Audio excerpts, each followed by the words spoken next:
I never seen before. And this was like a bombshell for me because every single number was remaining coherent. So yeah, so this is a special set of ratios.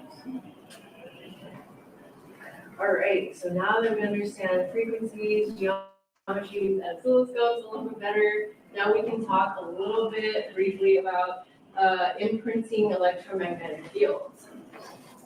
So once you find a cool geometry that you like or that encodes some aspect of reality that you want to train with, you can now use it to imprint the electromagnetic or plasma field.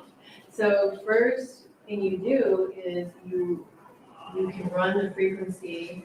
I have a splitter here. So I run the frequency through one through a torus to imprint higher dimensional levels, and then one through the sound or the room audio speaker system.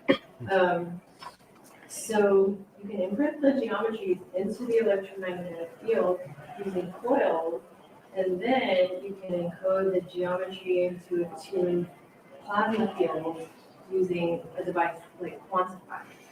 So these are just two ways you can imprint the geometries into different layers of reality.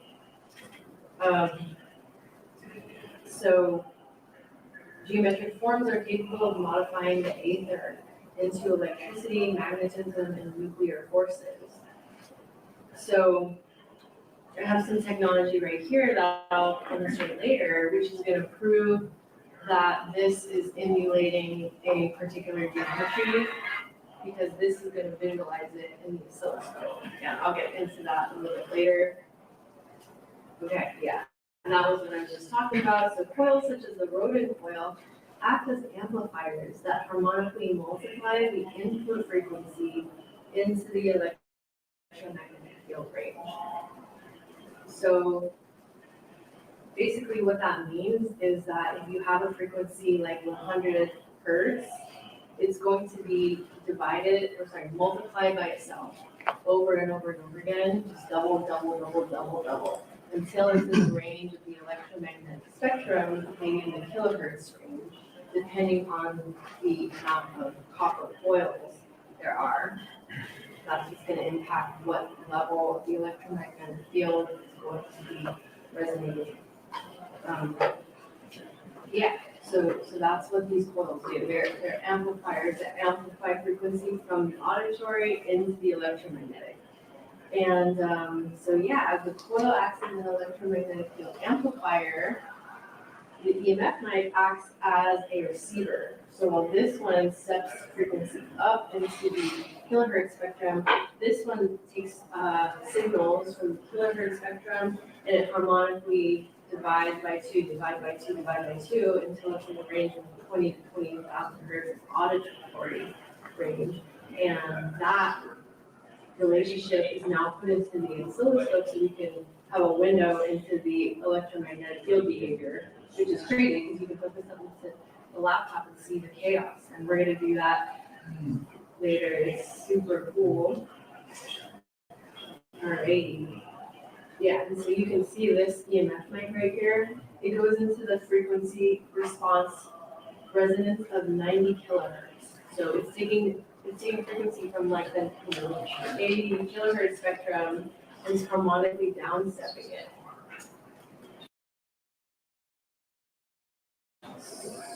To a range where we can hear and we can gather valid information about the behaviors of these realms that we can't perceive. Plasma field repatterning. So coherent geometrical forms can be translated through a plasma device. The one in the photo is Sandwicher's Quantify. It has a digital to analog converter that translates the frequency into an electric signal that is input into 2 Tesla coils. So the 2 Tesla coils receive the information from the frequency input into it. And to heat up this tube of noble gases. that creates a plasma field. So if you walk into that field with a neon light bulb in your hand, the light bulb will turn on when you're in that field. So it has to be a certain number of feet away. Could you explain that very first sentence? How could a geometric form be translated through a plasma? What does that mean? So the geometrical form that is created through the oscilloscope, like any of the shapes. So that frequency is now translated through a cable and a box called a digital to analog converter. Oh, So you put the frequency, yeah, and actually the guy who made the device is at the festival, Paul Harris, he's here walking around. So Oh, he's got the device on display out there. it is the same one. Yeah, Yeah, it's the same one.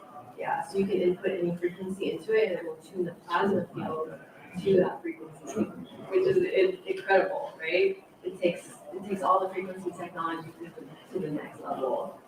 All right. Yeah. All right. Okay. So ultimately, at the end of the day, the most important thing is to know that you are the technology. You generate a coherent toroidal field of internal coherence with your own frequency, with your own stability, with your own connection to your heart. And there are many practices that can help you get more coherent internally, one of which is toning. And we're going to do a little oscilloscope workshop. We just have 3 more slides here. And then we're going to observe our voices through the oscilloscope and how coherent those are. And doing that practice allows us to, like a mirror, it allows us to create these subconscious corrections that will allow us to have this internal coherence that's going to resonate to all layers of our being. It's like cleaning the temple from the inside, it's doing these toning practices. So we're going to do a fun activity on that pretty soon. And one more practice is visualization. So with any technology we expose ourselves to, it's not going to get properly integrated or permanently sustained or installed into our field, into our circuitry, unless we do the work. And doing work could be toning, it could be visualization, it could be making a poem about the experience. Like there's like an infinite way of a grounding experience into your reality, so it wasn't wasted, So visualization is one of the most powerful practices in terms of strengthening the muscle of your manifestation power, because we're constantly programmed to just be passive subscribers of anything that comes into our field without realizing your third eye is the projector that's projecting this whole plasma matrix, and you have the power to visualize and create your reality. And in this book, Hawthorne material, he discusses the practice of visualizing geometries. So if you look at a geometry on the screen, then the work that you could do to integrate that circuit is close your eyes and now continue to use your imagination to project that visual form into your being. So you can call upon it when you need that energetic wave pattern. So the act of visualizing an imaginary point of light moving around your head, so closing your eyes, doing that visual is a very powerful practice. It's like a particle accelerator you create with the power of focused intention. An imaginary point of light has no mass, but can still have quantum effects depending on the strength of your consciousness. Visualization exercises increase the amplitude of your consciousness and thought clarity. You affect energy fields in your brain. You can perceive other dimensions. Movements of geometry you create in your imagination can generate micro wormholes. These tiny vortices bring complex energies from other dimensions into your fields. So visualizing geometry does generate quantum field effects. Like we know that the observer effect that just by observing something, we're affecting the quantum particles of it, And that's also where your research touches on a lot as well. And So this is Glenn Rain, everyone. I- And he does incredible, mind-blowing research, bridging the aspect of consciousness and how it affects our DNA and different aspects of reality. Do you want to say something about that? Well, 432 is a frequency that really resonates with DNA better than 512 in that context of why choose one or the other. And I'm currently doing what you're doing, except I'm not putting the frequencies on the oscilloscope. I'm putting them in a coil and measuring their effects on DNA. Right. So what is it that you're measuring DNA? I measure the electrical conductivity of DNA with a special machine that allows me to set the resonance frequency of the target. So if I'm working with DNA or water, first we have to measure the frequency of the material receiving the information, and then you use that to measure the conductivity. You use the resonance frequency to measure. I have a special device that allows you to do that. Most conductivity meters have a fixed frequency. This particular one allows you to put in any frequency you want to take the measurement.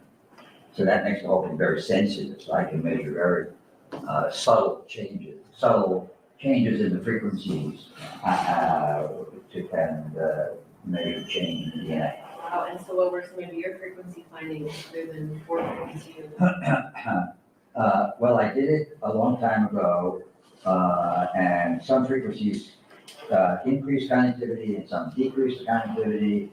And now I'm going back and redoing it because I just now discovered that the ambient frequencies kind of really interfere with the whole process. So I have to do the whole thing inside of a Faraday cage to get meaningful results. So I'm now repeating all my original research to figure out to make sure before I go public. But my stuff is on, just type in my name. Last name is Rein. Yes, On everyone should, YouTube. yes, everyone should look into his work. It's incredible. Thank you. Incredible work. I'm so glad you're here. So yeah, there's probably some interesting research to be done with, what frequencies impact us, what geometries impact our DNA, and different aspects of our reality. A lot of research, so anybody's welcome to do it. I can't do it all. Yeah.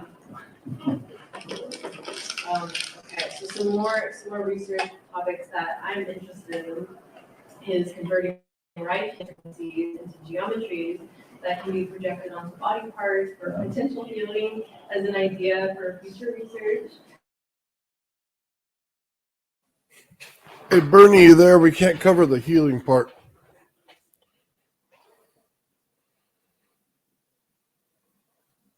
It's probably not a bad place to talk about some of that anyway.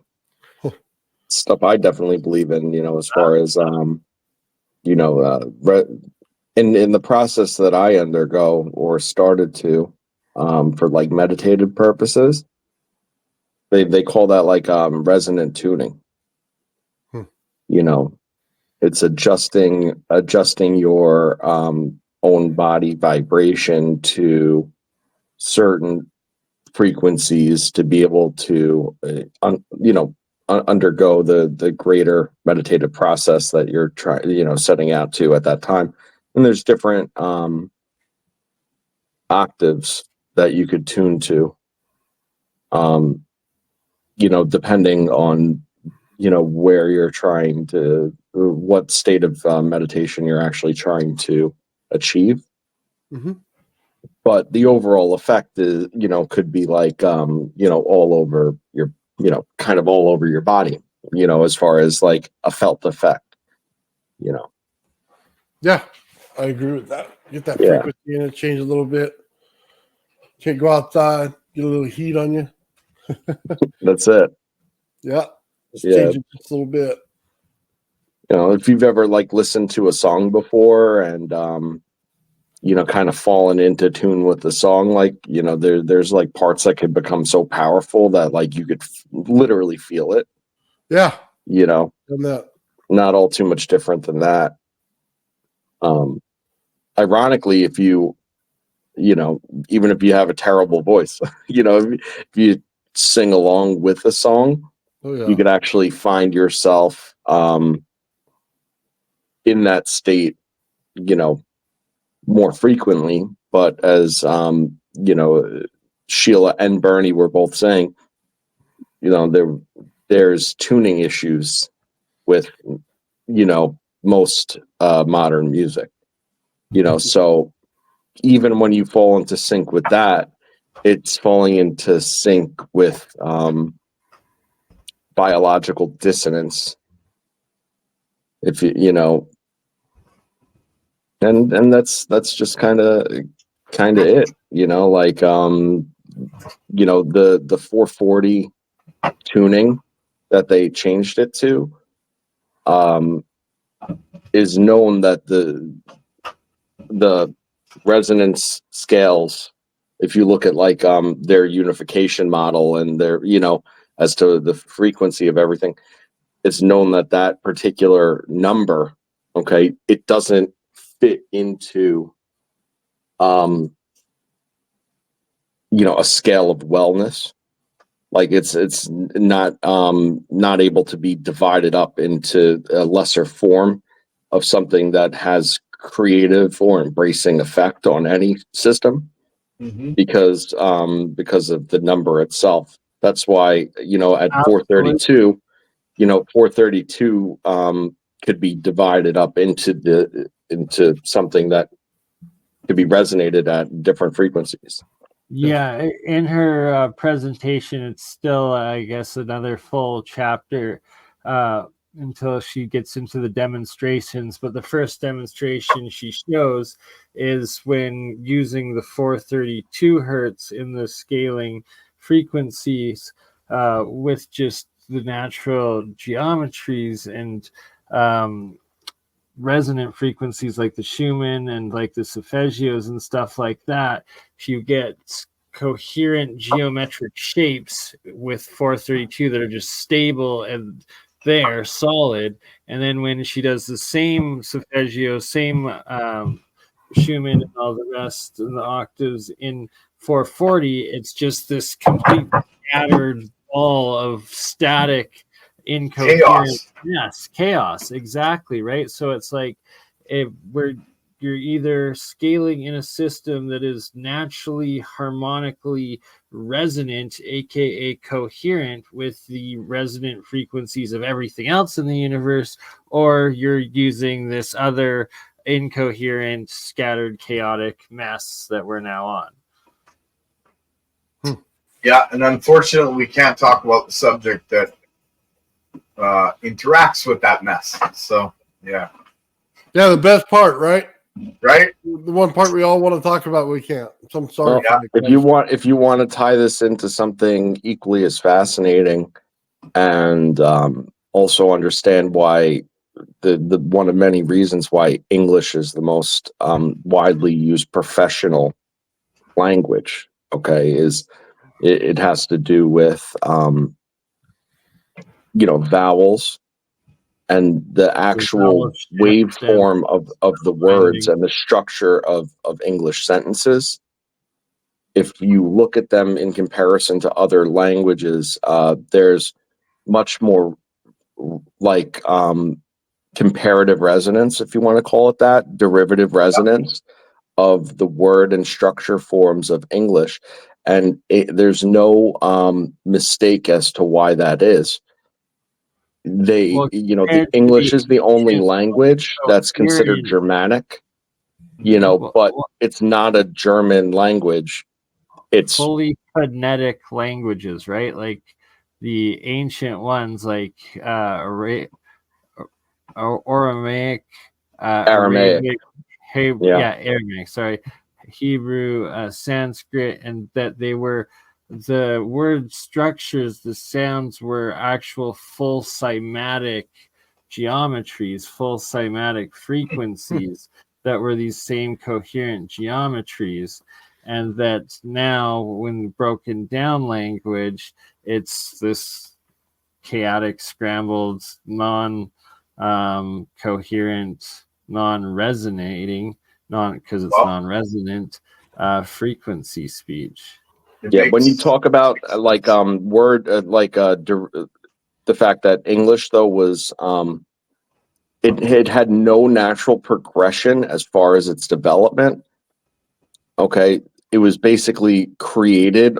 I don't want to say overnight, but it was more or less the structure that we currently use was sort of created like overnight and then adopted over time. But Right? what they went to was using Modern root words in Latin compared and to Greek. Old English, compared to Latin, compared to French, compared to Spanish, right? Like, it's quite interesting when you actually get into it. It really is. It's something that I've always, delved into a little bit. It's where I'm going with that was that it's all the root derivative words, okay, are all prefix suffix Latin and Greek based. As far as technical language is concerned, okay, and there's a reason for that. And this, if you look at Old English and like all and like other Proto-Germanic languages, there's a natural progression as to how one evolved into the next until you reach the modern form of English. They broke how that progression was going. They restructured the sentences into how we use them now. And then they, instead of having these unique Germanic words to describe things, they went to a Latin Greek root system. And that's stuff that doesn't end in vowels but contains many. The reason vowels are important in terms of like cymatic resonance is because you could easily resonate any vowel. Okay, think about it. If you wanted to sync up with me and we were going to make a sound, it's going to be a vowel sound. Ooh, ah, e. Those are the octaves. Okay, and the way that they are used in English is different than in Romance languages, Germanic languages, where it's a harsh short bust. They figured that part of it out because the words they supposedly, they carry energy, they carry meaning. So They do. Change the word, change the meaning, change the action behind the word. Absolutely. And why is it spelling? Because you are casting spells as you write or as you say and project into existence and frequency the words of creation, right? And that we do create our reality, and that the powers that be try to take away our own abilities of projecting and creating, and instead put and direct it into the cogs that power their machine of control and misdirection. And that's why most important thing is being able to make peace with your own mind and consciousness and self each day, and make sure that you don't get lost and caught up in the machine. but fascinating how where Sheela was going with it is now using these root frequencies, to kind of make sure that you stay in tune, because it's all these misalignments in the self that, they compound just like any of the other interactions that we were talking about, so if you start feeling bad and start falling into lower vibratory states and you have misalignments in your localities of your existence, then in order to keep it in check and snap out of it, you need to bring it back to zero. It ties right back into what we were saying about like the modulation, frequency modulation. If you are derivative of zero and you could zero out, you could turn the dial whichever way you want. You could feel sad, you could feel happy, you could be all these different things. When you're any one way too much, then you can't actually You know, it's deconstructive interference. You actually end up feeling nothing. You know, Yeah. it's sad, and it's a very deep and misunderstood aspect of psychology. You know. Yeah. It's actually a form of martial art training too. That Yeah. Canceling out all emotion in order to do the action that's necessary. right. Your baseline should be resonant to zero. You know, that's all. It's Your not always, baseline though. resonant to zero. Most people's aren't. That's where philosophy comes in. Look at like Stoicism. That's exactly what Stoicism is trying to preach, is, you know, being zero, being able to return to zero. Yeah, Yeah. I get what you mean by that. Yeah. And that's what Tool is talking about when they say feel your moments, you know, be able to feel your moments. If you're at zero, you could feel your moments, because any blip on either side, it registers, you know. True. Good or Yep. bad. Yeah. Absolutely. I agree with that, actually. Yeah. This question here, talking about harmonic sound wave frequency. Absolutely correct. Projecting their negative realities onto us. That's kind of how, well, it is how the power of prayer works, or what some people call the secret. It's your conscious projection of something that you will or would like to will into existence. You believe it to be true, and you let the universe, you put it out into the ether or into the universe, and you let the universe or the ether return it back to you. In the power of prayer, you pray to God, you tell him what it is that your prayer is about, you believe in him, you have faith that it'll be returned to you, and you let it go and you leave it up to him. That's how they took the secret away from the power of prayer.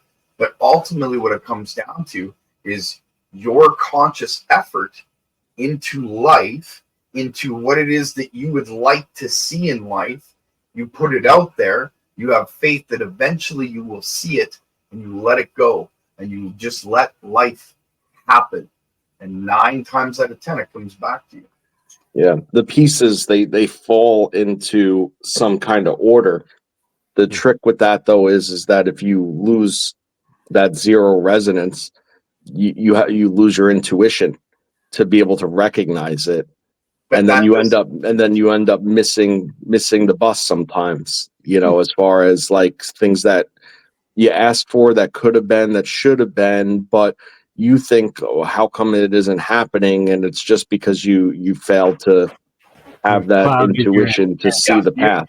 You had You know? a misunderstanding on the way that your thinking was, and you either didn't see that opportunity, or you were, like you said, out of that state. You're in anger, you're in distraught, whatever, and you're not seeing that opportunity that the universe gave you. But that doesn't mean the universe, and in my mind and heart, I won't lie, it's God. That doesn't mean that it won't return to you again. Oh yeah, yeah. Right? Often And keep many chances. Yeah.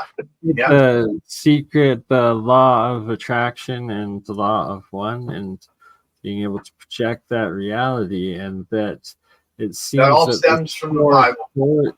Yeah, but the 440 maneuver was a major step against that, because it took all of our frequencies and creative frequencies and thought frequencies off of the natural harmonic resonant frequency. And yeah, just it's crazy. Yep. The worst part that they don't talk about with that is it's not only that they changed the tuning of the music, that's what they're saying, but then they're also propagating that music through the air that then interacts with you. So, Exactly. you know, Wi-Fi radio frequencies, as well as just the electromagnetic, even through the power lines, it's all at that 440 off instead of the 432. yep. And, you know, like, I would like to say that none of us here whether on screen or not right now, have experienced an environment totally void of these interferences. You know, like none of us could speak from the perspective of what it would actually be like if that was just entirely and abundantly absent for any extended period of time. Are you talking about the 440 music, like that? I'm talking about the 440 tuning, but also just the constant bombardment of, you know, difference. Interrupted frequency. I used to live on an island for about 6 months in BC, and no electricity, no nothing. We're rebuilding a ship. It was just fire and your basic tools, and telling you, greatest time of my life. I've never been at such peace. Amazing, right? And yeah, no, that's awesome. I mean, if you right. can remove yourself like that, that's even better, you know. Nowadays, you have to go far and wide to get away from it all. But yeah, far into Yeah. the mountains. I mean, I And can't away even from- imagine the environment where it's a zero factor, you know, anymore. But yeah, you know, The definitely apparent less. dark side of the moon is the closest, I believe. we're working on it. We're working on Listen, it. Was that little Pink Floyd there? Yeah, just a little, eh? Or a Faraday cage inside a Faraday cage inside a Faraday cage inside a mountain. We just have to break. Hey, we just have to break another brick out of the wall. You know how it is. Yeah. Or I told my mother-in-law that MSMG rot your mind, and I'm right. hey, Yeah, listen, what happens on the dark side of the moon stays on the dark side of the moon, you know. there you go. I don't like that. I disagree. I want disclosure of the dark side of the moon. Oh, that's not my motto. That's theirs. I know. I'm pro dark side disclosure of the moon. I think it's a Dyson sphere. Right? Who possible. knows? It's not probable, but it's possible. We're not allowed Well, that's why to the see- environmentalists with their big fans in the ocean keep killing whales. Because it turns Yeah. off their whole frequencies, and then they just crash and die. Yeah, they don't understand that those things give off such destructive frequencies. It's insane. You know Yeah. what I mean? Animals hate them. I hate them. Just being Oh, around sonar? it. Feel it. No, Big power. fans. Oh, Yeah. Those, air fans get energy.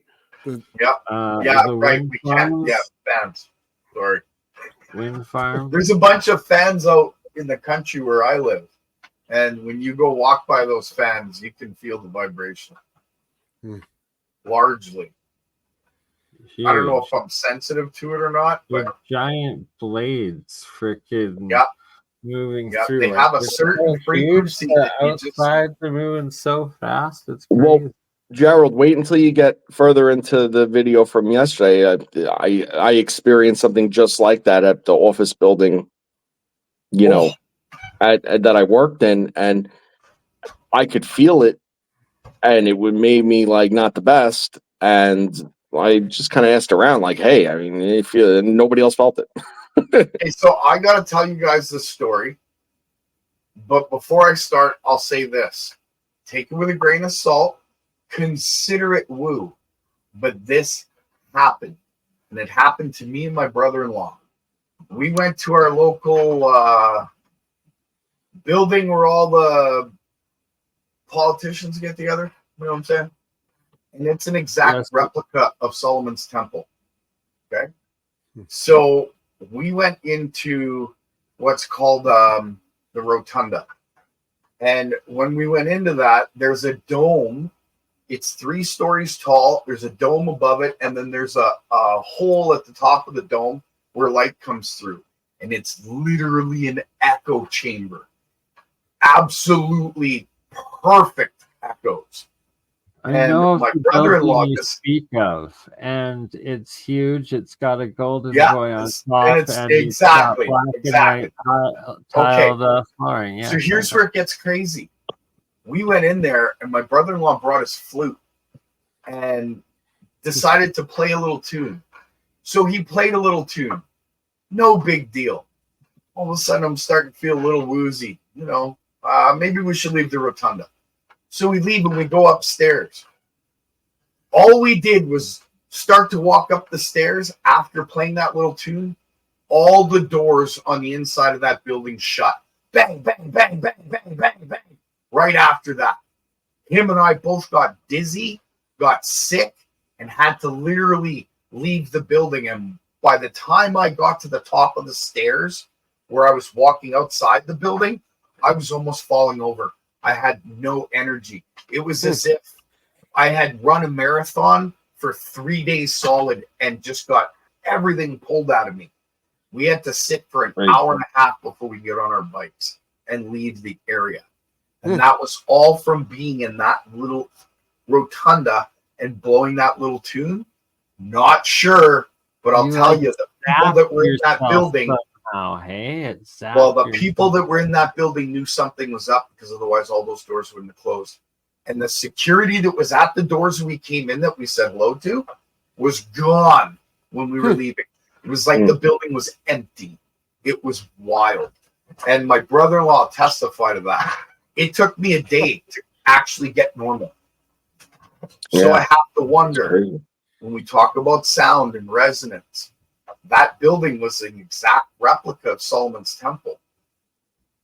We can't get into the subject, but think about how resonance affected You're in that actually situation. right, and that there's one of those in every. And you just reminded me of that, Joe. Sorry. Yeah, no problem. There's actually what that reminded me of is there's and I've been there. It's an acoustic anomaly at Lake George in New York. Okay. Oh wow. So there's this spot, they call it the Lake George Mystery Spot. I highly suggest you Google it, because it's super cool. All right. If you stand in this exact spot, anything you say instantaneously comes back at you, and it's resonance, like shake you resonance in this one spot. And it's being projected toward you. Yep. In this one spot. You step right outside the spot, absolutely normal. If you're not standing in that spot, you also can't hear the effect. Wow. So you'll see they have the spot marked off. Okay. So you can stand there and do it. I should have elaborated on that. You're totally blowing my mind. Keep going.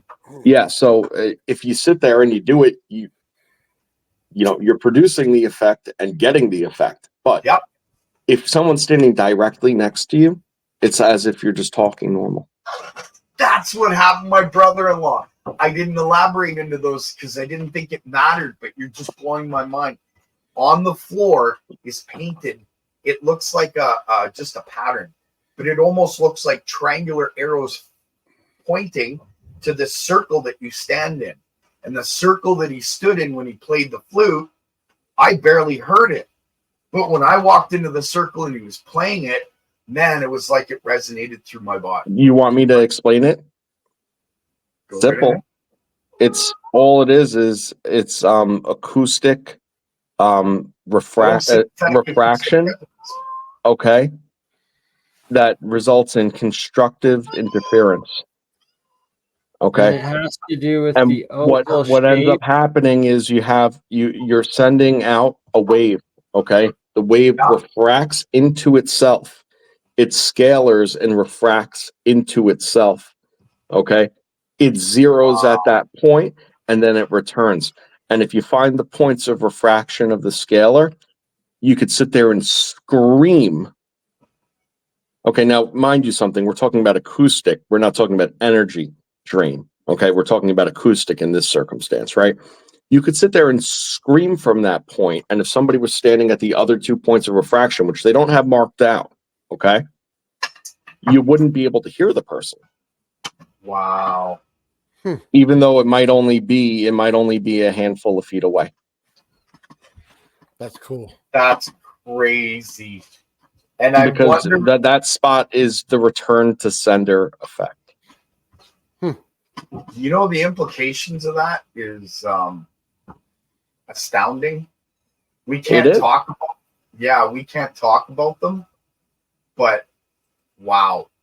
Do you know how you know that's what's happening too? Is deductive reasoning.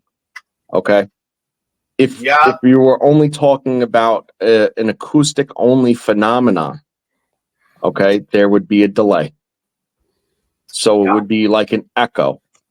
When you throw it, get an echo back, it doesn't come back right as you're saying it. This is right as it's happening with with an immediate delay. Now, most people, when they're standing there, they're only saying words. So the breakup of an audio pattern, okay, is enough to make it almost seem like there's some echo effect, because the sound wave does need time to travel to the point of interaction, okay?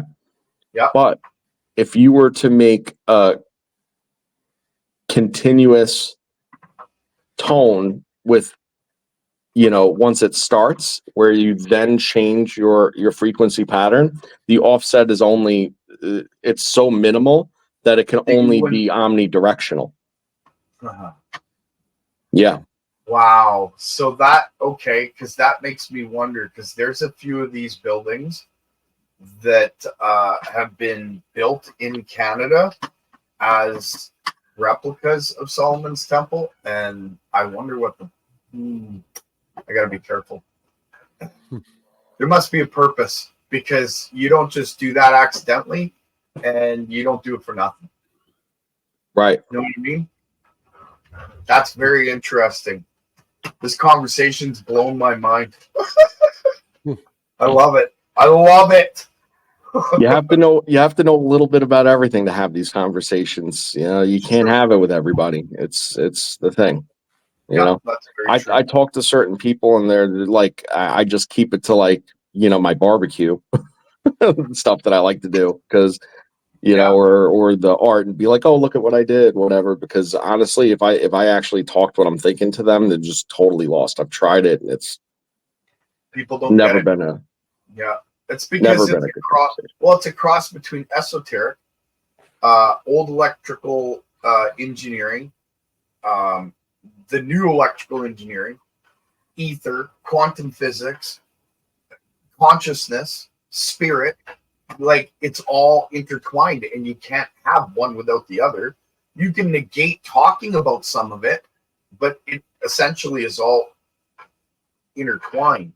It is. And the thing about everything you just said is that there's esoteric, and then there's exoteric, like, knowledge degrees that you have within it. So when people talk about something like electricity, for instance, even someone who knows what they're talking about, they're stuck in that same position of what you were saying before. Had I gone to school for, had I done this, or had I done that? They're like, even when they know what they're talking about, they're stuck in this baseline of understanding of because there's no sense in thinking about the forces at work, because the force is already there. So all they need to know is how to run the wire to turn the light on and off, and that, like, as long as they're able to know that, then that's the extent of what they need to know. And most people I talk to are content with that level of knowledge. They're content with that, and to the point where 90%. They would claim expertise of it, and that's cool. Like, I'm not saying they're not. 90% of most people are content with that, and that's okay with me too. It doesn't bother me at all. It's when the theoretical physicists and the so-called professionals start touting the 3 laws of thermodynamics and how things are set in stone and could never change because Albert Einstein, the god of mathematics and physics, taught us everything. Give me a break. He was a man. Take it that one level up, Gerald. You're a man of God, so you'd be able to understand this. You have an entire church full of people that go every single Sunday, and they think that they're practicing, what it is that's going on, when in fact they're not the ones experiencing the ritual of going to church. They're observing. They're observers of it. Yeah. And if you've ever gone up onto an altar, and had a parish of people, projecting, and then you're the one, you got to remember something. there's someone that in that context, you know, if you want to talk about like Christianity or even like whatever, you know, Yeah. there's somebody turning the wine to blood and the bread to body. Okay. And then there's a whole entire building full of people taking it. Yeah, same thing with academia. You know, so Yeah. that's the difference between the exoteric and the esoteric is the person performing and experiencing the ritual, the one actually gaining the benefit of it, Yep. is the person up there doing the task, not the one sitting there consuming it. You know. Never thought of it that way. Yep. Interesting way to think of it. Yeah, I don't harp on any of the people that are doing the academics, like the students or those that are promoting it. It's a broken system. They're just in it because they believe it's right. I don't fault them for it. But no. There's no fault involved in it. And by the way, without one is not the other. Yeah, you know, like you got to realize that. I get what you mean by that. Like they're promoting the wrong think, so to speak, because they're down one path, whereas we're down another path and we're the right think, or reverse that. They're the right think, we're the wrong think. Call it whatever you will. It's just two different ways of looking at it. But if the person that's speaking on their theories and philosophies is wrong and they're following him, I see your point. What you're saying is they're perpetuating it. They're perpetuating it. So think about it this way. Their cumulative energy, okay, is being utilized for the practice and meditations and manipulations of the practitioner. Right. Okay. No, it's not to say that that there isn't mutual benefit to be granted. Okay, but they're the ones giving the energy, the belief, the spirit, so to speak, in that circumstance. Giving them their power. Yeah. Amplified together, and then here it is, and that's what's being utilized by the practitioner in that circumstance to create the to perpetuate the belief, obviously, okay, but also to sit there and create the magic, without him in the center or whatever, it's just potential. Think about it that way. It's just potential. It's then him that has to be able to direct and aim that energy into, what ultimately is the ritual. I see your point. And realistically, I can only imagine, again, removing myself from my perspective, as if you were the person undergoing those rituals and being able to take in the energy of that entire room in some sort of mutual belief that even when you walk away, you still have residual charge, and that ultimately would assist you in reaching higher metaphysical plane in terms of your own religious meditation, which will allow you again to reciprocate back to the people that are listening. And greater understanding, and then greater understanding, and then no different than we're doing here, sharing our meditations. I get that. So it's so funny because all of the systems work exactly the same. They are exactly the same. Well, see, here's the thing. That's a religious system, and I get that, but I don't know how to explain this, because some people take this the wrong way, and even Christians take it like totally sideways. I think those that go to church all the time and are consistently involved with the church, that's more of a religion. I look at it like having a personal relationship with Jesus Christ, which is a little different. Me too, personally, by the way. Yeah. See, so that's how some people think of it differently than others. I don't fault anyone for it. I just, when it comes to the system, that, like you said, they're all kind of based on the same thing. You're absolutely right. Even churchgoers, it's the same thing. But I kind of I get away from that when I look at Jesus Christ, because I've been led into different places that, man, if I went to church, I never even would have looked at. Oh yeah, I think know what that I one of the mean? Like- biggest misnomers of how, if you want to look at my little chart that I made, a week ago or whatever, and fit life into it, Yeah. psychology, emotion, and spirituality. If you want to tie it all together, it's interesting. If you just replace the potential, the pure potential, the still, the serenity, right?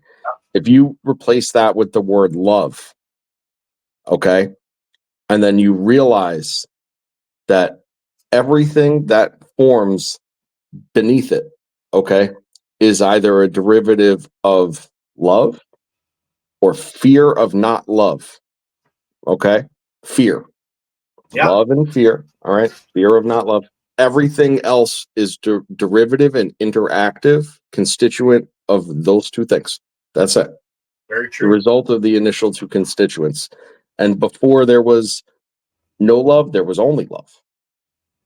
Yep. But So how would you know there's love if there was, if you had the absent of the absent? because of the collapse, it's the collapse of the wave function. Yeah. Right? Yin and You yang. know, the Positive, wave, the zero frequency wave of plane of pure potential, collapsed. Okay, well said. that's why. Yeah. And if actually I have a song, and if Nathan wants to pull it up, I have a song that I wrote on that I put on my YouTube channel. It's a pretty kick-ass song, I'm not gonna lie. I'll listen to it. Yeah, I don't know if Nathan's around, he could probably put it up. To be real, let me add to your 0 point where you say it's the collapse of the wave function. You're right. It's also zero time, and where God it is zero sits, time. There And is I no misspoke time. a little bit. It's not. Right? It's just before the collapse of the wave function. You see, before then, there is no wave to collapse. You're right. You have There's no the time, possibility no wave, of something. Yeah. Yeah. The possibility of something, then the disruption of the possibility, leading to a bifurcation of the initial potential state. You know, and that itself has no frequency. That's not in time either. That's just that's one dimensional. That's a plane. It's a line. It's two dots connected by a line. And then because of the initial disturbance and the differential in pressure that's created from that bifurcation creates the fold. That's the Big Bang, man. That's how it's the one spot of pressure on the comm that created the entire collapse. Happens instantaneously. My entire chart, not instantaneously, in a fraction of a fraction of at Planck's distance. That's why Planck's distance exists. That's where it occurs. It occurs in that Planck distance, and then all of a sudden, the nothing is everything that you know, or derivative of everything you know. Then shortly to follow, everything else would start to interact, and then it's the collapse. Once, and that's where time and space come in. That's the entire chart that I made. That was the point. The song is awesome. Kind of describes it all metaphorically. Check that out. Yeah. I guess Nathan's not here to pull it up because. Oh no, it's not pulled up, but it's in the chat. Oh, okay, cool. Yeah. Yeah, it's called Fire the Spark. I'll have to check that out for sure. That's awesome. You're not wrong. It's zero time. That's where God's throne sits, apparently. So, not that I'm trying to get there with this tech. That's not it. But I was directed to this, so I'm just going with the flow. I had a vision, and I was saying this the other day. I had a vision coming out of a meditation and sleep the other day too, where I think I asked too much and got an answer that I didn't necessarily want to ask the question to, which is, okay, so what's outside that pressure bubble that's the cause of it all? And the answer was that reality was a bastardization of of the higher energy realities that led to, get this, this is the part that struck me, that led to a membrane of the synapses.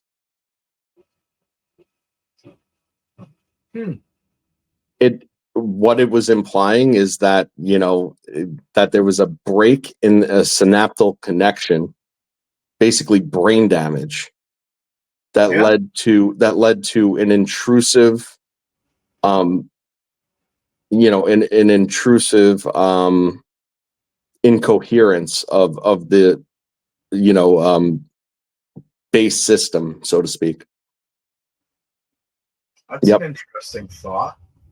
Yeah, and it was made without. It was made outside the consent of, you know, God. So basically, you know, by the summation of it was that our reality is an intrusive thought and the brain damage that it caused in the native system.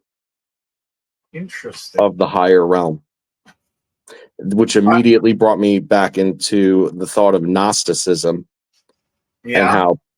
And how, you know, God and his archons existed, you know, beautifully, and his archons were just basically archetypal, you know, portions of himself, and that how one portion of himself in Sophia, through, you know, she's supposed to be indefinitely wise, you know, made a decision outside of his consciousness, you know, in the subconscious, and ultimately created a demiurge, you know, which turned out to be a negative thing.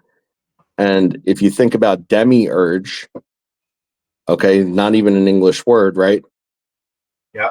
Demi meaning a fraction, like, you know, kind of like a fraction of, a semi state of, urge, an urge. You know, yeah, I get that. it's like so demiurge in itself is an intrusive thought that was acted upon from the subconscious. So then I was like, oh man, I think I just broke it. Yeah, well, that's the thing. If you think of it that way, you did just break your own consciousness in a sense, right? I was like, great, our world is brain damaged. I hate to think of myself as brain damaged, but I know I have some, so Well, imagine that we're all just like whispering in the ear of God, if you think about it. oh wow. Against his will. Well, isn't that kind of the way that they state the devil acts towards Christians? He whispers in your ear all the time, telling you what not to do. That's an interesting thought there when you bring that up. I don't know. I'm gonna have to think about this. Yep. But sometimes I just wanted to turn off, dude. Like, I wish I could just be dumb and happy. You know what? Make no mistake, though. I believe in God 100%. Like I said, when I died, man, there's way more life than just this. Oh yeah, me too. But if you really want to go crazy, tie it into the Buddhist beliefs, because they believe that we are in the dream of the mind of God. So when you talk about different religions, even or spiritual beliefs or whatever, you start to realize that it tends to just be a whole lot of story telling the same tale. Hey guys, I think Bernie wants to get on to show this thing. I'm kind of hoping that she gets to the point real quick. And oh, my bad. Sorry, this was a terrible tangent. It was all my fault. I want to see her project it right. But Nathan, it's your fault. You said when me and Joe got together, we'd start talking and never shut up, and you're absolutely right. I knew I was right. Oh yeah, for sure, man. We're both of the same mind. It's all good though, guys. It's all good. I just saw Bernie pop this up, and he's been waiting patiently. Okay, I'll shut up. Oh, thank you. And yes, and I skipped ahead here to the chapter where she's about to finally do the demonstration, so we can all see what we've been talking about the entire time. Cool. Joe, we'll put that conversation on pause for like the cell phone. All right. radiation cases to see if it works, and we can do some tests here. Should we get to those? With that, Should we get?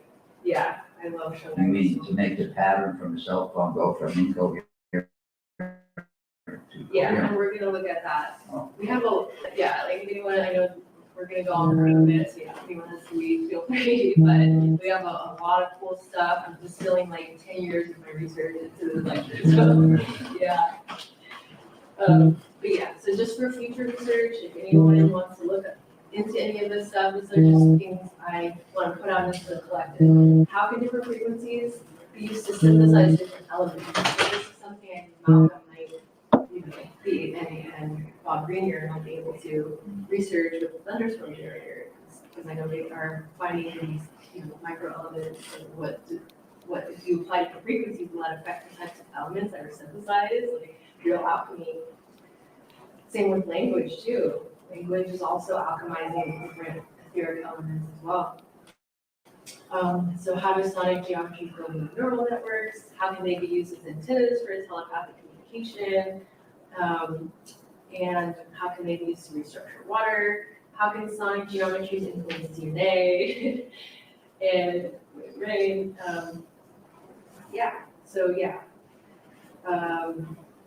That's kind of the gist of it. The rest is sort of just like the same things. How can we use these geometries in free energy perpetual movement devices?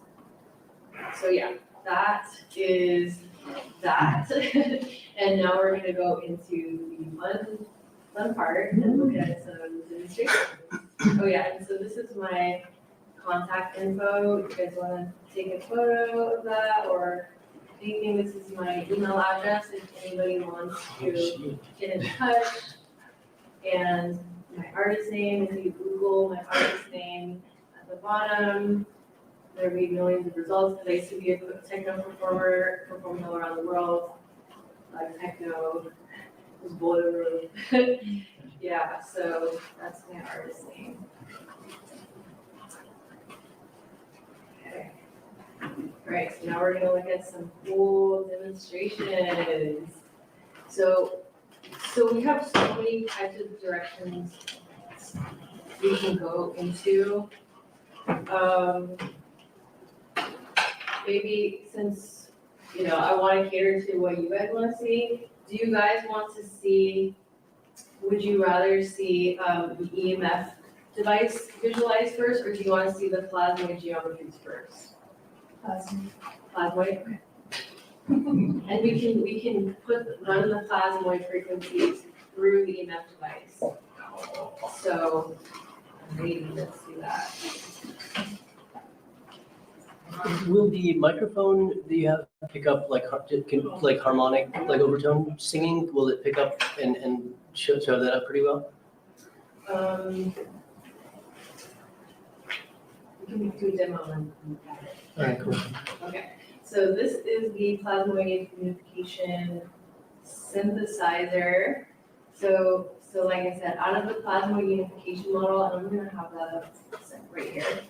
So in the plasmoid unification model, so as you see here, we have these 24 lines, right? 24 lines. So what I did is I took line 8 to line 23, just because those had actual measurements that I could encode. So line 8 would be right here, line 8. So I took line 8 because I couldn't encode the elements, even though they're in correspondence with other frequencies. So I took line 8 all the way up to line 23, and I took all the values on each line. So for example, let's see what we have over here.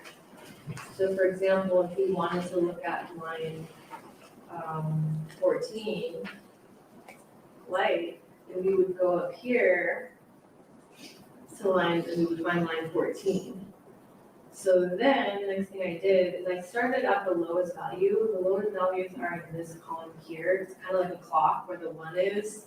So if you look here, these are the lowest values. So that was, we're looking at line 14. So 14 is that kind of pinkish color. I'm just gonna follow that pinkish color to 4.5. So I would take this sequence of numbers, starting from the lowest, I would say 4.5, 9, 13.5, 18, 22.5. And I would take each one of these individual values and I would convert it into a sine term. So, for example, in line, let's go to line 14. So,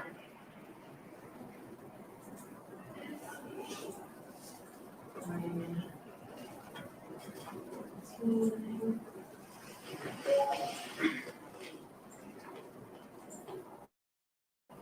So line 14, and I would have to start at 20 hertz because our human hearing starts from 20 hertz to 20,000 hertz. So when it comes to the the sine tone that I was able to generate, I would start from 20 hertz. So this is line 14 here. I created this keyboard here.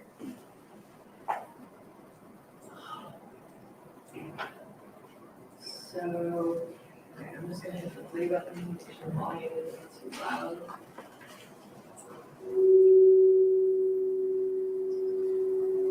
Alrighty, so out of line 14, the next thing I did after I put in all those numbers into 32 different slots, the next thing I did is I mapped each one of the 32 slots. So in the cosmogenitation model, each one of these lines from line 11 to 24, it has a total of 32. So this has 32 knobs and sliders total. It's a mixer, So this is called a MIDI controller, a and bass, a MIDI controller, mini MIDI control. controller. So what I did here is I mapped, so I took like, let's say line 14, so I went line by line. I did this to every line from line 8 to 23. So we're looking at line 14 right now. So I took all those values, I mapped each value to a different knob. So each knob is a different one of those numbers in that line 14. Next, and that's what you're listening to now. So the next thing I did is I ran those combos through an oscilloscope. So right now I just have a couple random ones activated.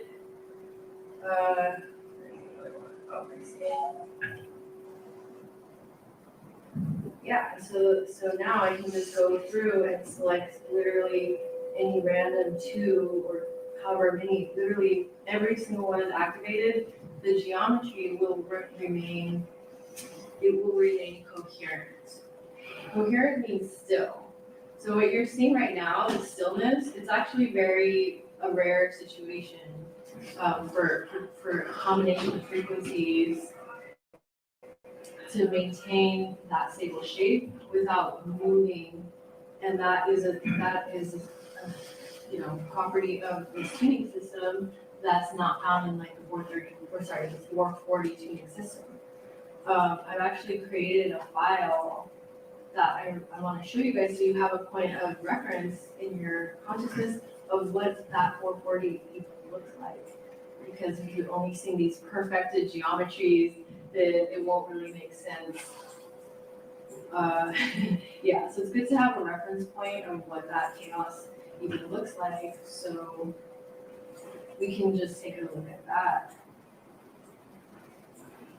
So I actually went through the time of making a 440 keyboard just to show this anomaly and just to prove to myself as well, really, that because I would hear about it all the time. People made YouTube videos about it, but I just had to see it for myself. So yeah. So for example, the 440 keyboard, when a lot of the geometries, I'm not gonna get too loud. I don't want to program fields too much with that, but that's what it looks like, kind of. That's what the 440 looks like. It's more chaotic. So it's constantly moving. So that's like, when all your base units of your biology are operating in chaos and not coherence, your cellular processes cannot complete themselves. It's just being in a stressed out environment is not conducive to health. It's not conducive to healing or cellular regeneration. So we want our base units of reality of music frequencies to be coherent, and then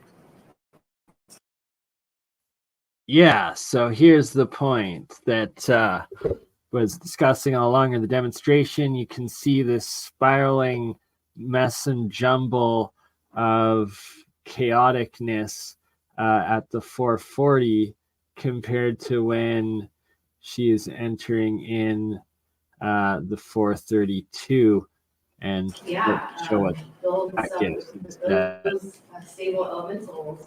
So yeah, I just wanted to show you guys so you had a reference of what that even looks like.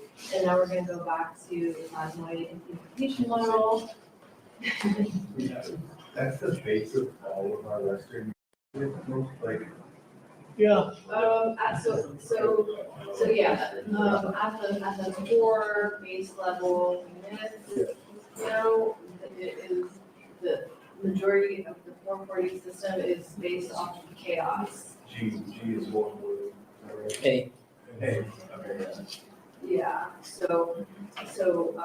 yeah, it's just, yeah, like I said, like, it doesn't mean like all music is bad or anything like that, because our intention can program anything into healing, literally. But on that same note, if you have somebody that has bad intention and they Yeah. sample up a bad frequency. Yeah, there's like. Now you got something that resonates, it's not good It's for all others. that, yeah. You double down on bad.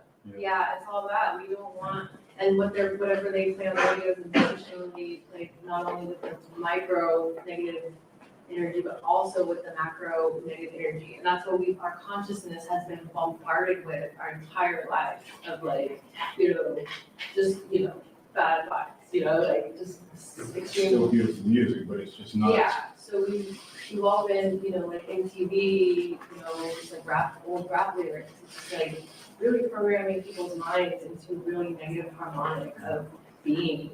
And yeah, that's shifting though. Like that's shifting. There's more conscious rappers and singers out there who are really shifting things. So You just showed us 440. What does 432 look like? so that, yeah, we're gonna look at some of those harmonics and that are encoded. Or just a single frequency? That we did 440, just So one. if you have any one frequency, it could be any frequency at all, it's gonna be a sine tone. So that sine tone, you know, right. it's like this in a 2D oscilloscope, or it's like a circle.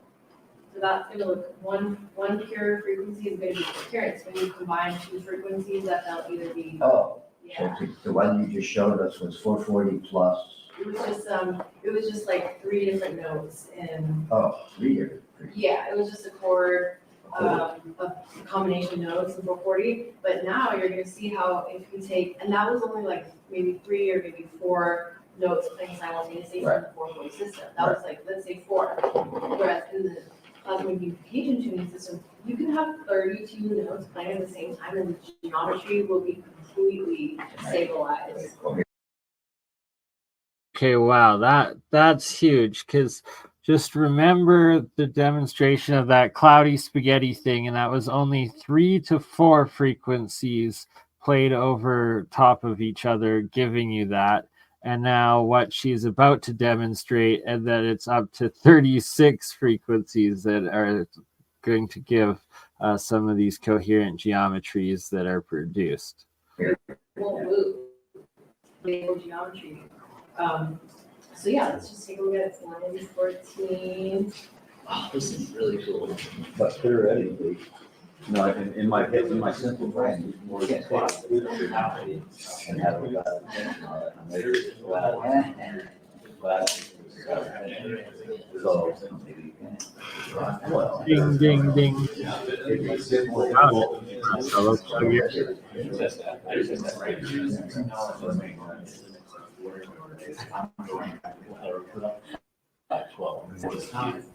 I want to suggest you shift at 413.8 rate of use. Yeah, and then we'll have any questions while this is loading up. Yeah. You ever try the Aries tech? Which one? Like the chip that is supposed to stop, you know, 5G. It's called, I think it's called Aries tech. I have not tried that one. It's like a little chip you buy. That's the one I sent you the PDF of the flower life and the patents. the chaotic geometry. That's not the radio active soundmetry. It's one of the more promising looking ones I've seen. Is that Aries tip? Yeah, you seen that one? Yeah, I'm for like stuff. Yeah, same. I'm in the same boat. Got people working on it. We'll get to the bottom of it. Yeah, yeah. Yeah. Have you ever mapped the ratios of like the Orbits, all at once. Yeah. So So the music of the spheres, if you look into that, that encodes ratios of the angular velocity of each planet. Right. So I looked it up. I was curious. What is the music of the spheres? And it's like someone who's encoding the ratios of angular velocity of a planet at its peak and lowest. Okay. That's one interpretation by one person who has. Velocity of it, Yeah, exactly. Just so the other day on the most recent full lunar eclipse, I took the diameter of the sun and the diameter of the moon, Heck out of here, man. and I can't remember, and the Boom, right there. Just the first frequency combination that she fires up is this stable snowflake looking geometry frequency. diameter of Earth, Taurus. and made them into audio Yeah. frequencies, and it was a beautiful resonant chord. It was it was the major second, the tonic, and the fifth. So it was a beautiful chord. Alright. Here's a cool geometry, looks like a snowflake. And just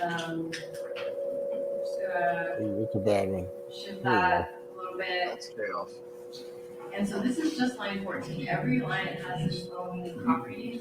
So how about I'm just gonna like play with this for a couple minutes and so you guys can see some of these geometries or sort of like a minute.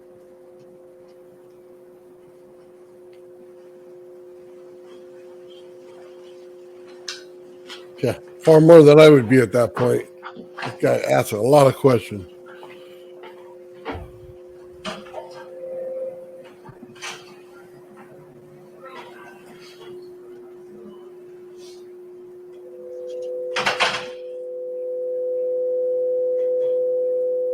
Major seven.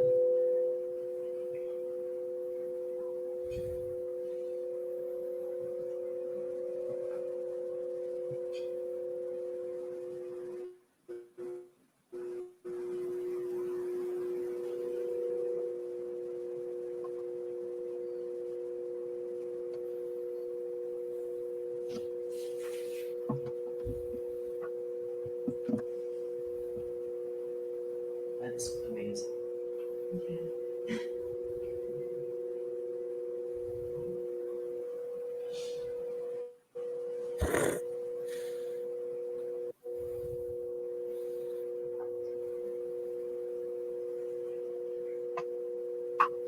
If you get two pitches close together, it's essentially like a phase, right? Yeah, I wish this part was in screen share so we can all see it clearly. See you later, Joe. So does anybody want to come up here and try this?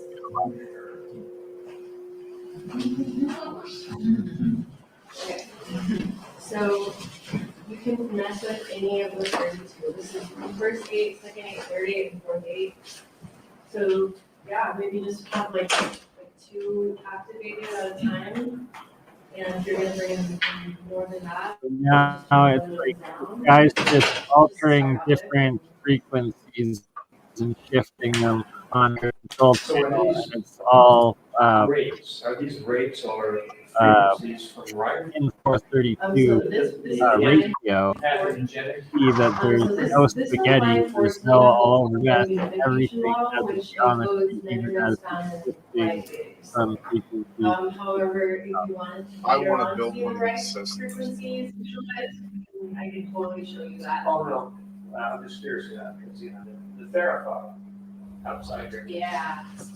I actually have to get going, guys. What does it do? It's not an Yeah. Explodes So It's just a new. So much love.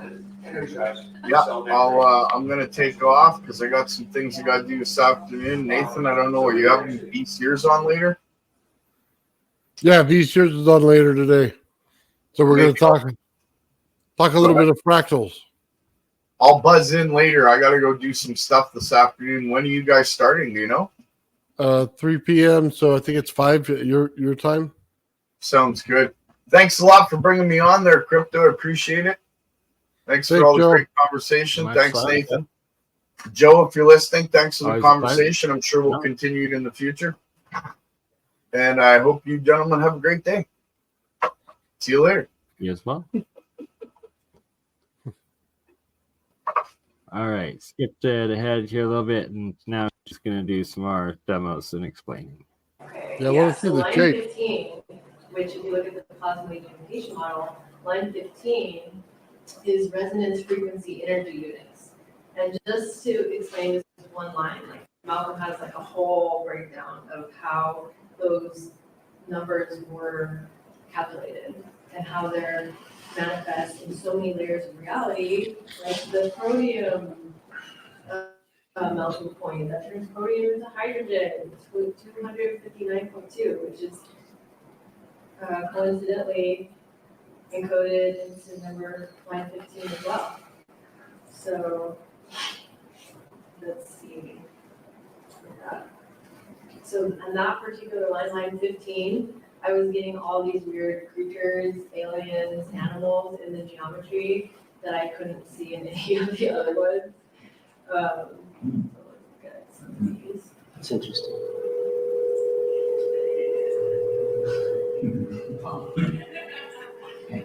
Wow. Yeah, this one has some really weird ones. And yeah, I'll just go through line 15 and play with it. Oh, that's a different one. So what are you adjusting now? So right now I'm muting and unmuting the frequencies in line 15. So there's 32 total frequencies in all of the lines. So now we can just bring them in. Sometimes they're and we go back. Okay. I don't know. So if I bring back in the fader, okay, so right now I have 3 frequencies. You have what? 3 sine tones. 3 frequencies. Yeah, 3 sine tones. Chords, yeah. Yeah. That one sounds better. 3 sine tones. I got the numbers from line 15. So I just chose some 3 random ones. And you change the amplitude, you change the shape. Yeah, exactly. So Now, why is that? Is absolutely. Hey, Bernie, I got a question for you. Is that the actual sound? So that's the sound Yes, like sir. on the keyboard? Yeah, that's so that's 3 tones combined, and that's the actual sound of it coming out, and then the geometry of the 3 combined on the oscilloscope. And that's it, and that it's that stable imprint geometry the entire time compared to the 440 where it was literally just scattered chaos spaghetti. And it's like, so this is 3 and that was 3 to 4, and then watch as she keeps adding more and it gets more and more complex. These combinations, it's like just as important as the frequencies, but that's the ratio. That's another way of encoding a ratio into a quarter. It's like you could have them at different volumes, and that could manifest different reactions. And Right. so, for example, if you start turning them down, it's going to modulate the geometry. The amplitude of one of the frequencies. Of any of them. Any, it will change the shape. Wow. Exactly. That's constructive.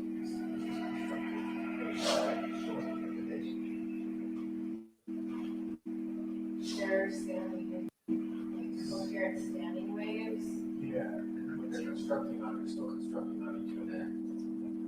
Yeah, they're not like. Sometimes like it's kind of an effect on awareness. Not like I have to be Yeah, amplitude is like a super important parameter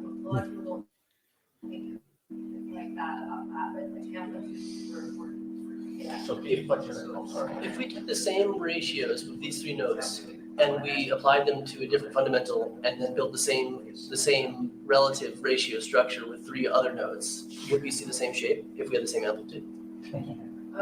It might, I've tried that a lot with harmonic. Yeah. It will be variations of that five petal flower, for Okay. example, or pentagram, or usage curve, which will that shape, you'll see, it's a specific type of shape. So these are all like variations that could come out from that frequency. There are a lot of variations depending on the amplitude, you know, like the median reports, but we're just observing through this, the time field.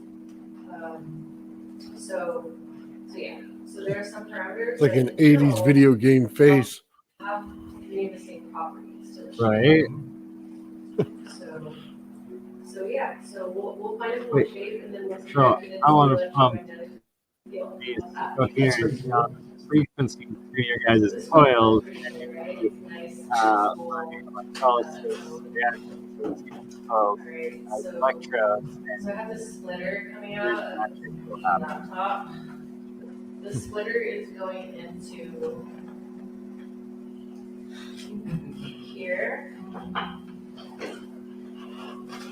Here. Two different coils made by two different people. And next, we are going to create a new oscilloscope. Now, if I just heard that right, I believe she said that the tones are coming out of those two different coils. So she's using those two vortex coils as the speakers for the frequencies. Well, they hook up the stereo thing, and that's what she's doing. Yeah. Absolutely. Amazing. Audio track. Insert audio track. This new audio track is going to visualize the electromagnetic field of those emanations. So I'm going to fix that up for a second, and then I'm going to drag an oscilloscope plugin onto audio track. And I'm going to hit record, but I'm going to turn off the audio because then it's going to be, okay. So next thing I'm going to do is I'm going to take this EMF mic. So this EMF mic is now going to harmonically step down the frequencies that are being projected into the electromagnetic field. So right now we're projecting that geometry, those frequencies, into the electromagnetic field using these coils from line 15 plasmonic unification model, resonant frequency energy units, kitten cross file. So let's go over here. Okay, so this is the EMF mic. So now we're going to visualize the field that's imprinting into our field and reprogramming all of our fields into coherence. That's fairly similar. Actually, it's very similar to the actual oscilloscope. Yeah, and that was amazing. It isn't always. No, It that's really isn't it's always. not the same, but it's quite similar.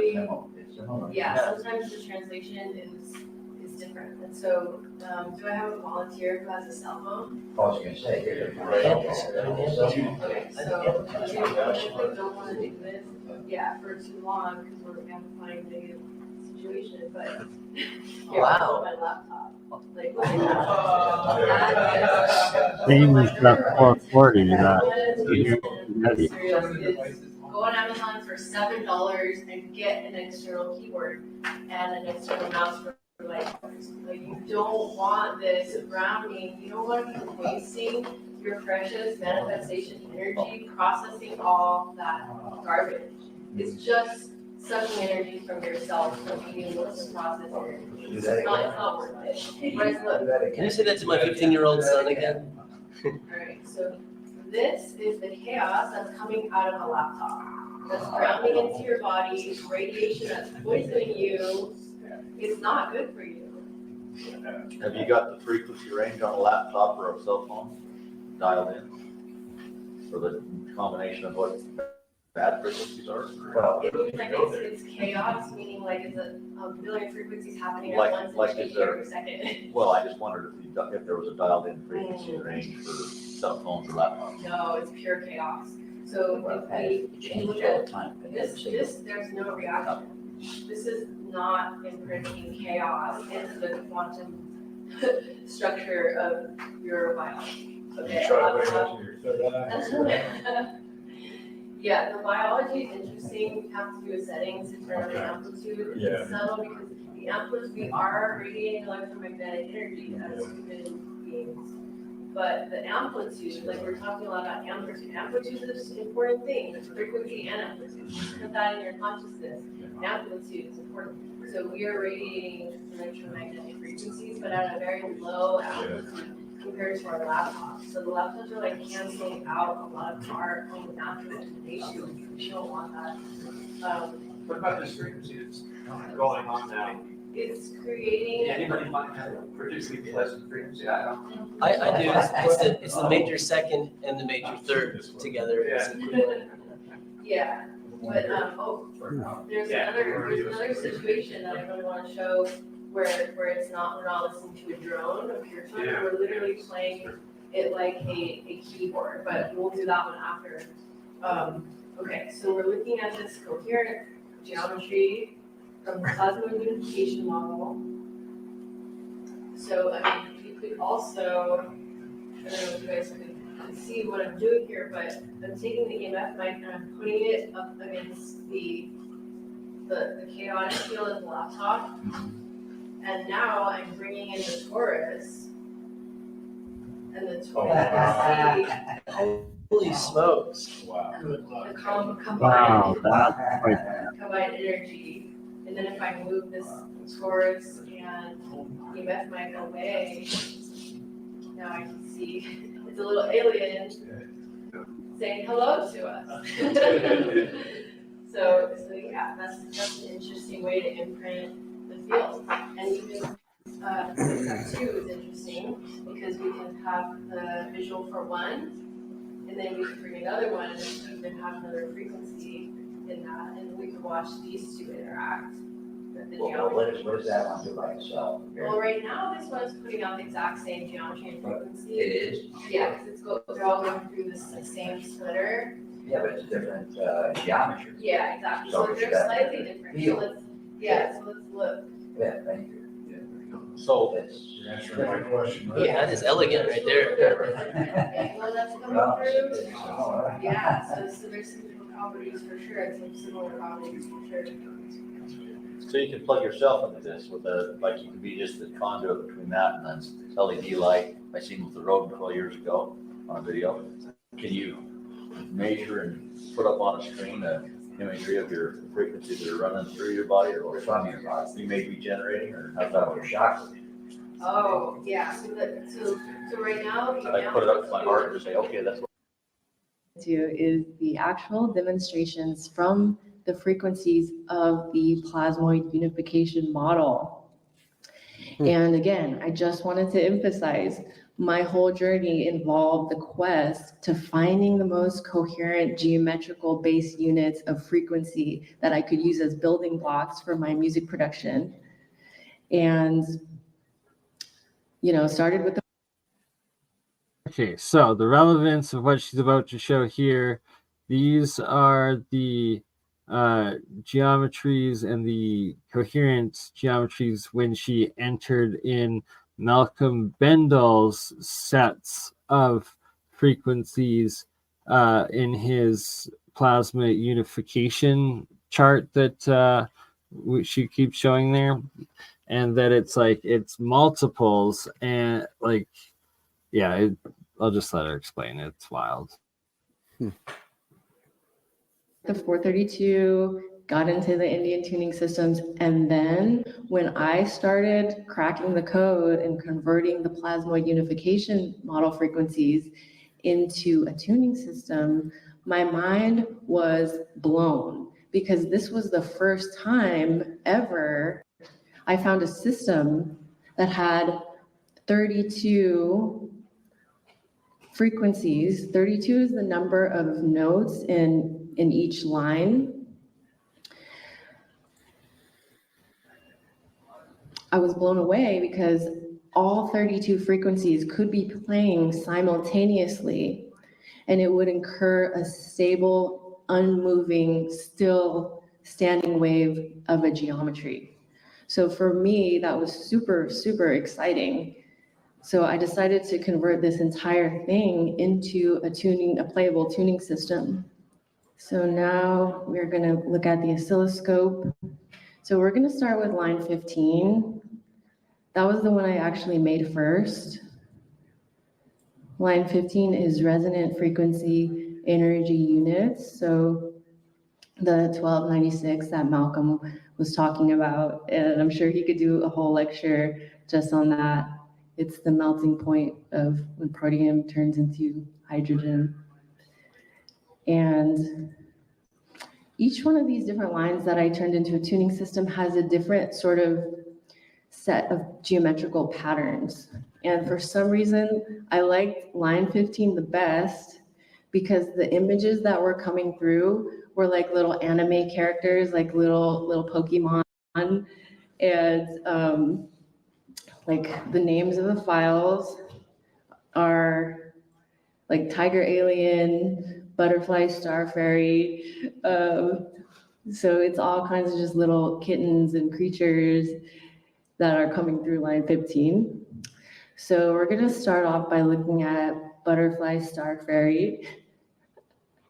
And so this is the combination of 4 frequencies from the plasmoid unification model, line 15.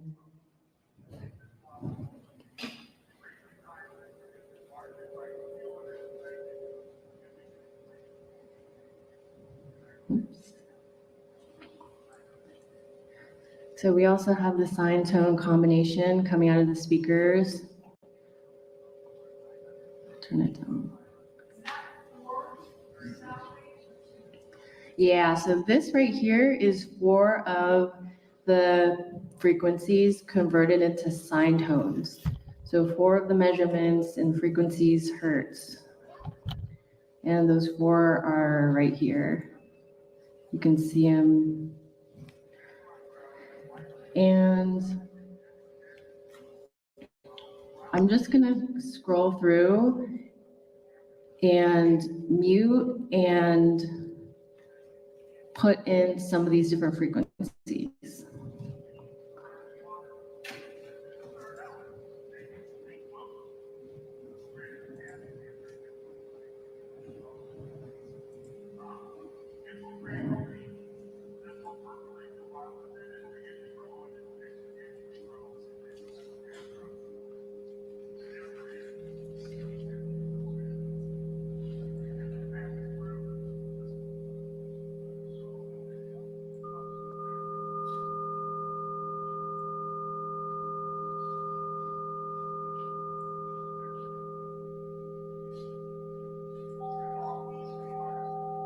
Sorry?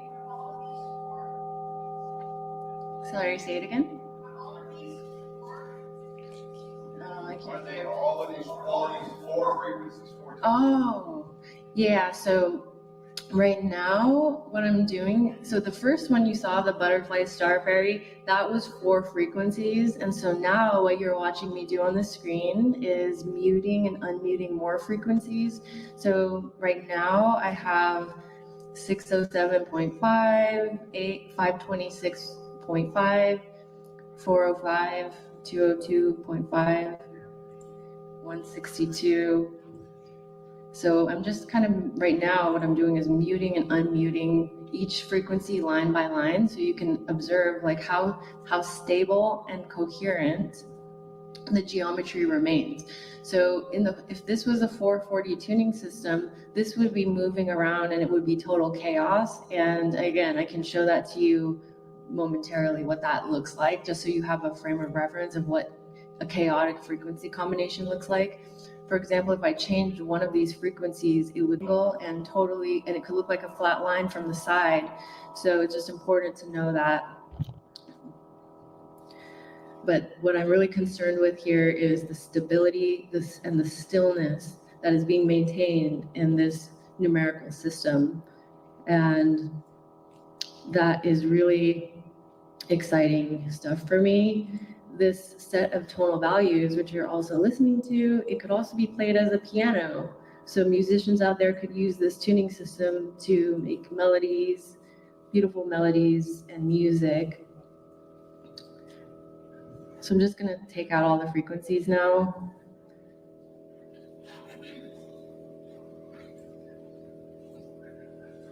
And then we can look at some other lines next.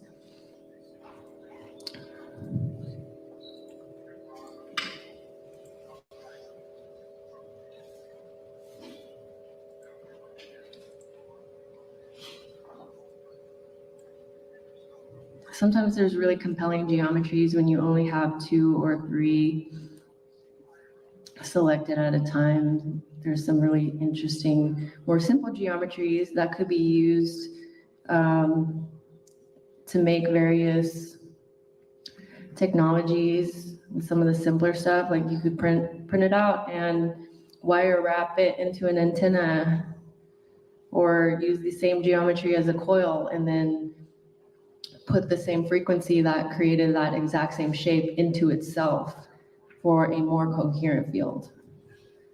So we're going to look at the other plasmoid file, and that is going to have a keyboard that's mapped to this MIDI controller. We'll go to Snowflake. And so in this so that particular file was only line 15, and I had mapped out each frequency in a slightly different way. But I have this other file which contains all of the lines 11 to 23 and maps each one into this special MIDI controller. Okay, so we'll just go now to line 14. Line 14 is light. So that one we were just looking at was 15. Now we'll just go to 14.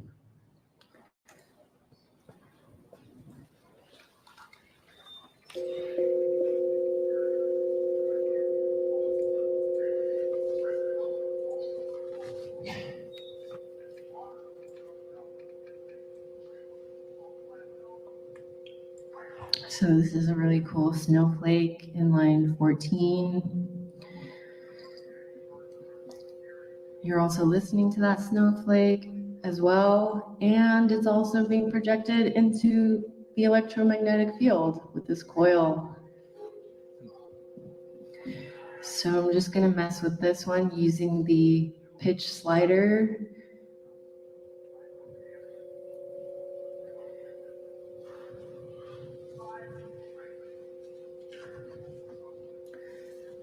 So many sacred geometry forms emerge. Oops. I'm gonna make that a little bigger. Looks like a beautiful mandala.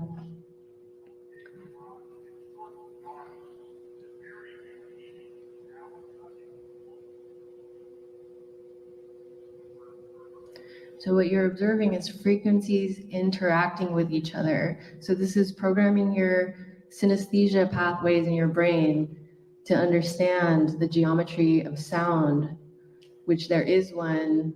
When we speak, when we hear something make a noise, there's an inherent geometrical holographic waveform that's emanating into the ether. And this gives us a little window into some of the behaviors of those shapes when these frequencies are combined. And I'll change the colors.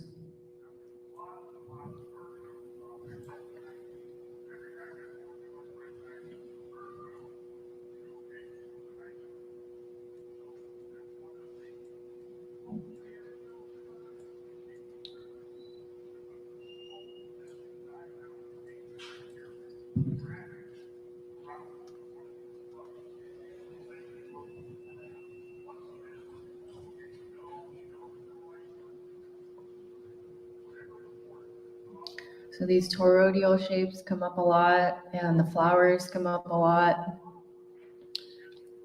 but they always stay stable, except, when they're morphing. But once you stabilize it, every single frequency remains a stable, still standing wave shape. So,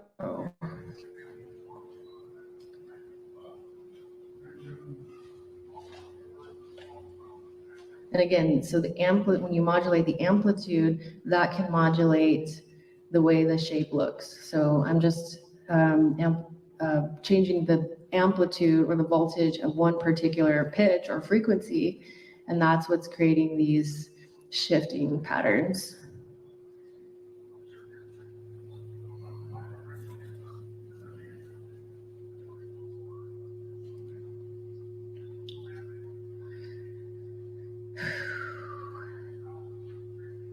This one has a very clearing effect.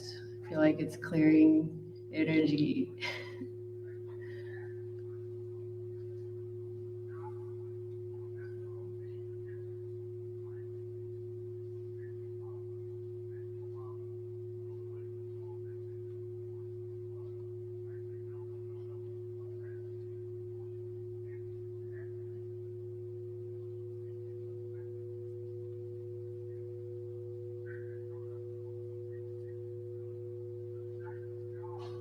Looks kind of like the orbit of Venus.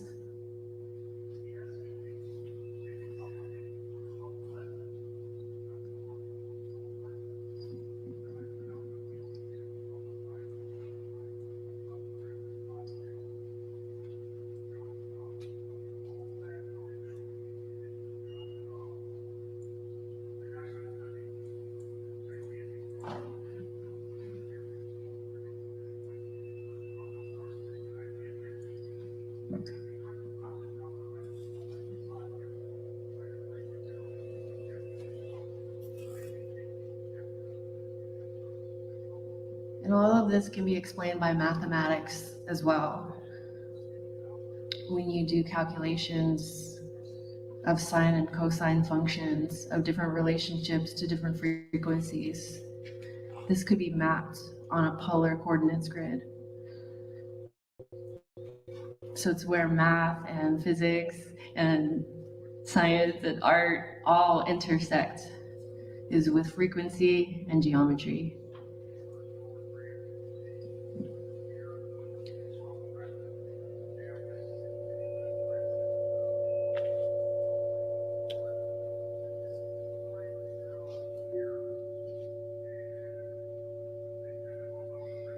And it's important to make the distinction between symmetry and coherence. So sometimes I'll have a lot of frequencies playing and it won't be the most symmetrical shape from this particular angle. But my main concern is the stillness of it. The stillness, the fact that all these frequencies are keeping each other in balance. And like I showed you, once you change one, the whole thing starts getting really wobbly and out of order. So stability is what I'm looking for. So yeah, that's line 14. Your DNA just got a little tune-up. This is another way of infusing you with plasmoids. So we can check out another line. That was line 14. Does anyone have any requests?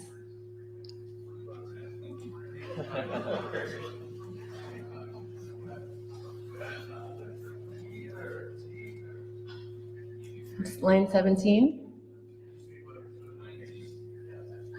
Okay. Check out line 17.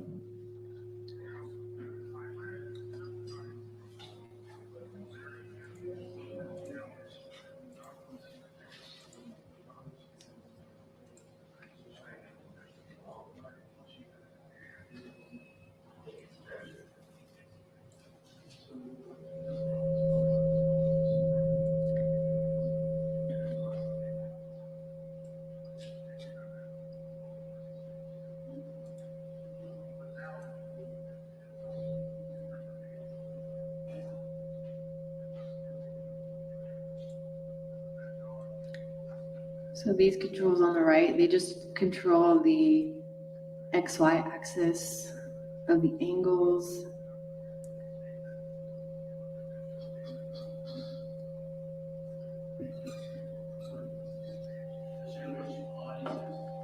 So this was the request for line 17, Aether. Oh, yeah, so that's line 17 here.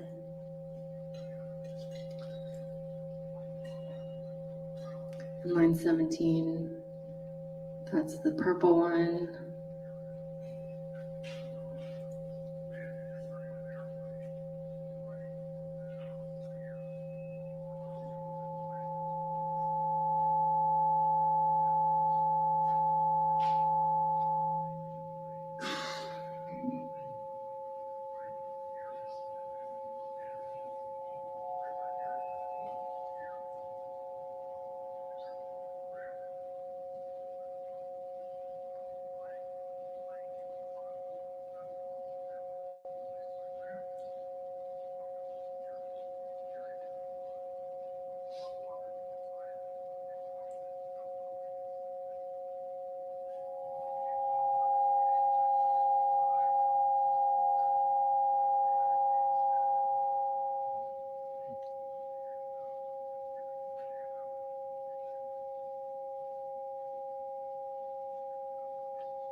This is one of the rose curves.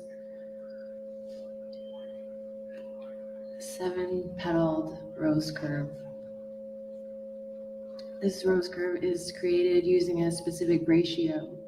So two numbers that are related through a specific ratio will create this.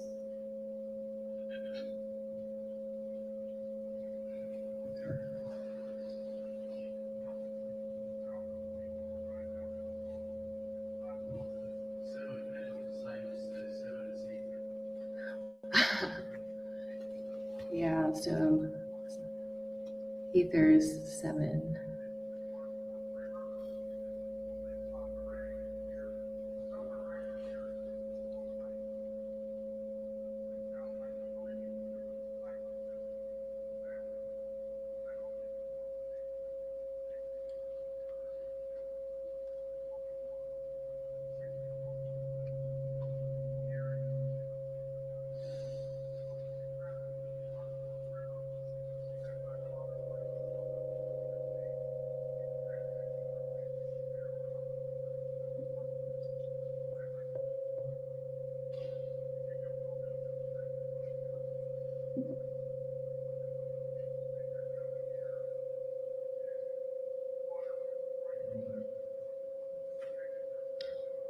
It's fun just to play with the basic torus.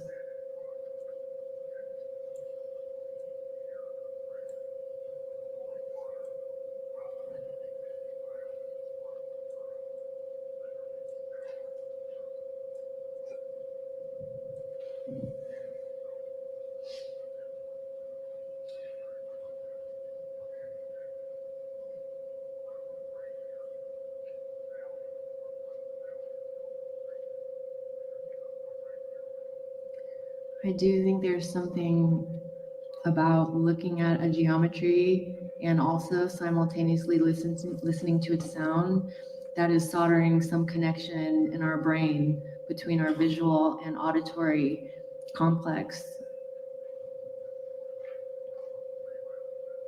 It's reprogramming our brain to understand sound and frequency from a very deep and subliminal level when we look at the actual waveform.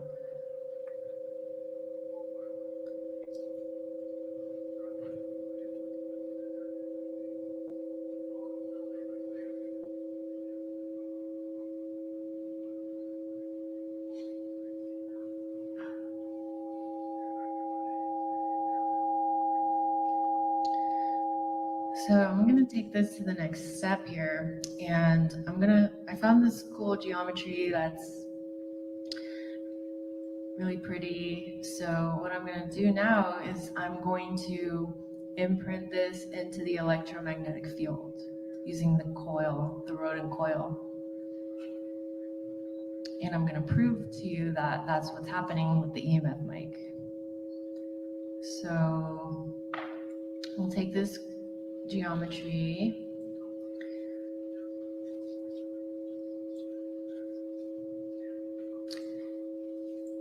and now I'm gonna create a audio track, and I'm gonna take the input from the EMF mic.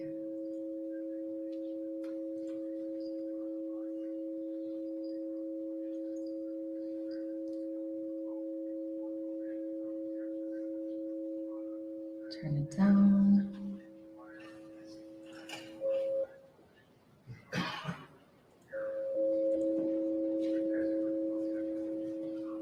When the sound stops like that, it creates the energetic vacuum, a toroidal vacuum, like that on-off thing that I was talking about. So when the music is on and then it turns off, you might have this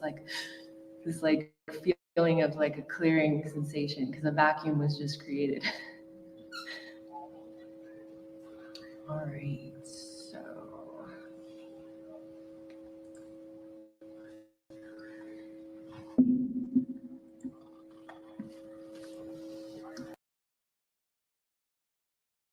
All righty. Well, that's pretty much the end of the video there. And that was a solid 7 hours. So Wow. everyone enjoyed that. Thank you for joining in. Nathan, any final thoughts or? That lady put me to sleep, man, with those sounds. My wife came and just woke me up.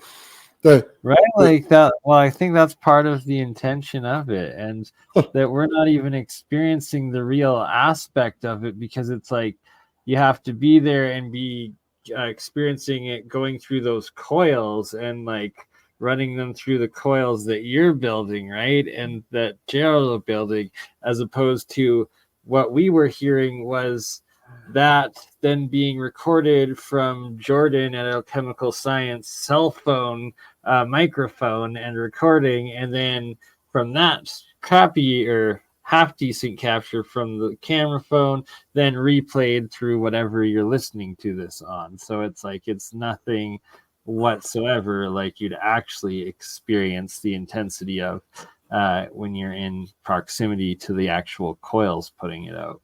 You know what though? If you played it with a pipe organ, it would sound so much better. Oh yeah.